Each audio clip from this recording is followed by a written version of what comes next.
नमस्कार साथियों, मैं आपका साथी रमेश सोनी मंडावरा शरणकार चेतना परिवार से। साथियों, पिछले कुछ दिनों से राजस्थान जयपुर से समाचार पत्रों में एक समाचार छपा जिसमें गांव देहात या छोटे दुकानदार भाई जो हमारे हैं, ज्वेलर्स भाई, उनको निशाना बनाया गया और कहा गया कि वो जो सामान बेचते हैं वो शुद्ध नहीं होता, बढ़िया नहीं होता, उसमें मिलावट होती है। मैं नहीं जानता कि जिन्होंने ये न्यूज़पेपर को दी, न्यूज़पेपर में छपवाई, उनकी मानसिकता क्या है।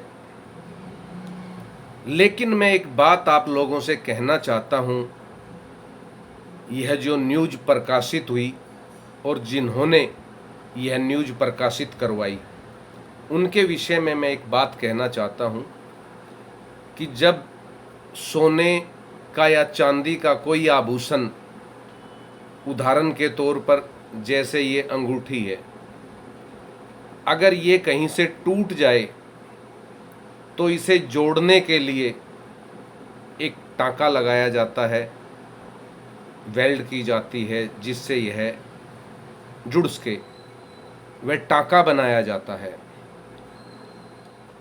और उस टांके को लगाकर इसे जोड़ा जाता है। चाहे अंगूठी हो, चाहे सोने का आइटम हो या चांदी का आइटम हो, उसके लिए एक टांका बनाया जाता है जिससे उस आभूषण को जोड़ा जाता है। जिन लोगों ने समाचार पत्रों में यह न्यूज़ प्रकाशित करवाई, मैं यहाँ आपको कहना चाहता हूँ, वह वो लोग हैं जिन्हें आभूषण को जोड़ने का टांका तक बनाना नहीं आता। कि उस जो टांका बनाते हैं हम लोग, ज्वेलर्स लोग, जो मेरे कारीगर भाई हैं, ज्वेलर्स भाई हैं, सुनार भाई हैं, जो टांका बनाते हैं, उस न्यूज़ को प्रकाशित करने वालों को वह टांका तक बनाना नहीं आता कि उसमें किस किस चीज़ की मात्रा कितनी होगी। ये वो लोग हैं जो अपने आप को बड़ा हाई फाई मानते हैं और ये कारीगरों से काम करवाकर स्वयं बेचते हैं। यानी कि मेरी नज़र में ये लोग कमीशन एजेंट हैं कि नीचे से माल बनवाया और अपने शोरूम में रखा और रखकर उसे बेच दिया।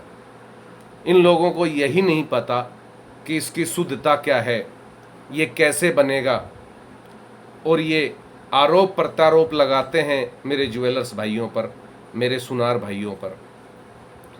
साथियों, मैं यहाँ कहना चाहता हूँ, गांव देहात के अंदर जो छोटे बड़े ज्वेलर्स बैठे हैं वो शुद्ध माल बेचते हैं। आज भी उनकी दुकानों पर हाथ के बने हुए आभूषणों की डिमांड है।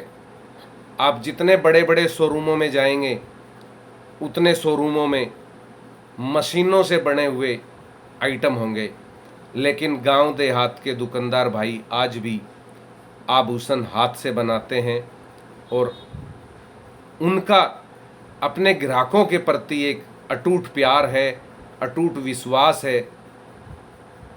और गांव देहात के जो हमारे भाई बंधु हैं, जो ज्वेलर्स के पास आते हैं अपने आभूषण बनवाने के लिए, उनसे उनका एक अटूट प्यार है। हमने देखा है, जब हम छोटे थे और हमारे घर परिवार में चाचा ताऊ आभूषणों का काम करते थे, तो उस समय गांव देहात के लोग आते थे और कहते थे, सोनी जी, छोरे का ब्याह आ गया भाई, टूम बना दे। और वो कुछ पुराना सोना या चांदी दे जाते थे और हमारे जो घर परिवार में ज्वेलर्स का काम करते थे वो लोग उनका सामान बना देते थे।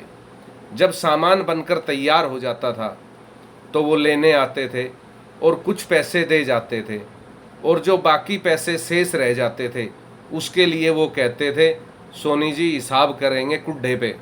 कुड्ढे का मतलब जब फसल कटेगी तब हिसाब होगा। तो सुनार भाई उनको उधार तक सामान देते थे, क्योंकि उनका आपसी प्यार था, आपसी विश्वास था। और आज जो सुनारों के ऊपर उंगलियां उठा रहे हैं, ये वो लोग हैं जो अपनी दुकान पर नगद नोटों की खनक गिनते हैं और नगद माल बेचते हैं।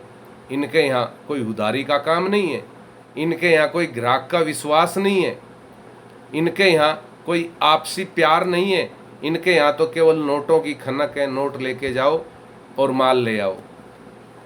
और इनके माल में क्या है और क्या नहीं, मैं नहीं कहना चाहता और ना ही मैं इस विषय पे जाता हूँ। लेकिन मैं एक बात कहना चाहता हूँ, आज भी गांव देहात में जो छोटे व्यापारी भाई बैठे हैं, जो छोटे ज्वेलर्स भाई बैठे हैं, वो अपने हाथों से सामान बनाते हैं और हाथों से सामान बनाकर सामान देते हैं। साथियों, आज कसूर हमारा है कि पहले हमने इन दूसरे समाज के लोगों को ये कारोबार सिखा दिया और अब ये हमारे सर पे बैठने की कोशिश कर रहे हैं। वहीं हमारा एक कसूर और है कि हमने दुकानों पर बंगाली कारीगर रखने प्रारंभ कर दिए, और ये वही बंगाली कारीगर हैं जो कुछ समय काम करते हैं, अपना विश्वास जमाते हैं और फिर 9-2-11 हो जाते हैं माल लेकर। आखिर सुनार सदैव लुटता और पिटता रहा है। साथियों, इन बातों में ना जाएं कि कौन क्या कर रहा है। इस बात पर जाएं कि जो लोग अपने आप को बड़ा व्यापारी समझते हैं और वो सुनार समाज के विषय में अपशब्द बोलते हैं या उनके विषय में गलत धारणा रखते हैं या ग्राहकों को उनके विषय में गलत कहते हैं, ऐसे होलसेलरों से सामान खरीदना बंद कर दें। जब ऐसे होलसेलरों से आप सामान खरीदना बंद कर देंगे तो इन होलसेलरों को स्वयं ही नानी याद आ जाएगी। और मैं आज भी कहता हूँ कि गांव देहात में बैठा मेरा ज्वेलर्स भाई, मेरा सुनार भाई, वो कम पढ़ा लिखा जरूर हो सकता है, लेकिन उसकी शुद्धता में फ़र्क नहीं होगा। वो आज भी हाथ का बनाया हुआ सामान बेचता है और आज भी उसके पास ग्राहक जो हैं वो हाथ का बना हुआ सामान खरीदते हैं। मशीनी सामान से आज भी उसके ग्राहक दूर रहना चाहते हैं।